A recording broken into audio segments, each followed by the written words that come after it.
వంశీయులకి పిల్లలు కావాలి అనుకుంటే, ఒక రాజ్యం నిలబడాలి అనుకుంటే రాజు వంశస్థుల దగ్గరికే పంపించవచ్చు కదా, అంటే క్షత్రియుల వద్దకే పంపించి పిల్లల్ని పొందొచ్చు కదా, బ్రాహ్మణుల దగ్గరికి ఎందుకు పంపించారు అని అంటున్నాడు. ఇక్కడ కాన్సెప్ట్ ఏంటంటే, బ్రాహ్మణులు అంటే బ్రహ్మజ్ఞానం కలిగిన వాళ్ళు, సాధన ద్వారా దేహాత్మక భావనని అధిగమించిన వాళ్ళు. వాళ్ళకి స్పష్టంగా తెలుసు ఈ శరీరం అనేది ఒక సాధనం మాత్రమే, మన యొక్క ఆధ్యాత్మిక ఉన్నతికి భగవంతుణ్ణి చేరేటటువంటి మార్గంలో ఉపయోగించబడేటువంటి ఒక సాధనం అనే స్పృహ వాళ్ళకి చాలా స్పష్టంగా ఉంటుంది.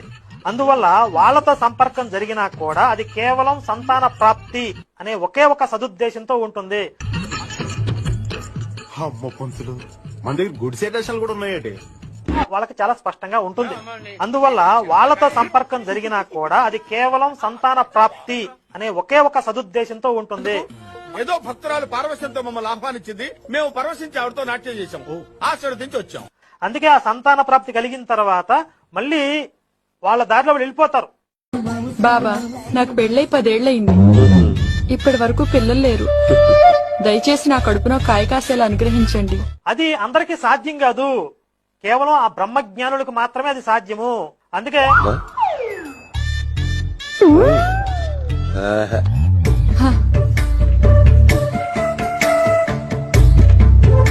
బాధపడకు. ఒక అట్టుపడి కర్మ గెల్లగెల్ల గెల్లగెల్ల గెల్లగెల్ల కాస్తానే ఉంటాయి. సూపర్ సూపర్ ఏమంటావు?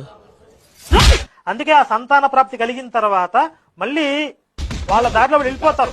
తపస్సు చేసుకుంటారో, సాధన చేసుకుంటారో, ఆ దైవ మార్గంలో వెళ్ళిపోతారు. అది అందరికీ సాధ్యం కాదు, కేవలం ఆ బ్రహ్మజ్ఞానులకు మాత్రమే అది సాధ్యము.